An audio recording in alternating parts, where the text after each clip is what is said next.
অস্থির হয়ে পড়লেন নবীজি। সব সাহাবাদের পাঠালেন লাশ খোঁজার জন্য।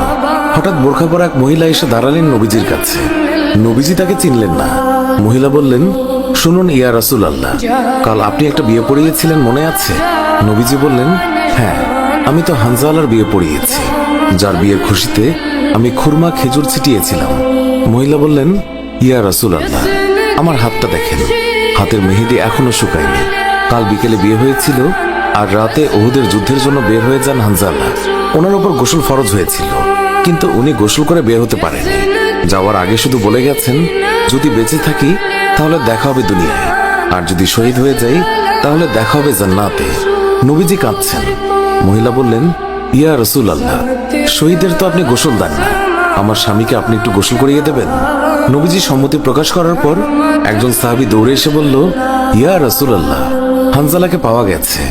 সবাই গেলেন, গিয়ে দেখলেন সাদা কাফনের ভিতরে লাশের মাথায় পানি। নবীজি হানজালার মাথায় হাত দিলেন।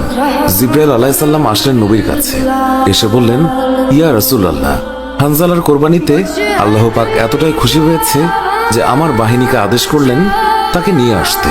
ইয়া রাসূলুল্লাহ, আমরা ফেরেশতারা তাকে তৃতীয় আসমানে নিয়ে জমজমের পানি দিয়ে গোসল করিয়েছি, এবং তার শরীর থেকে যে সুগন্ধ পাচ্ছেন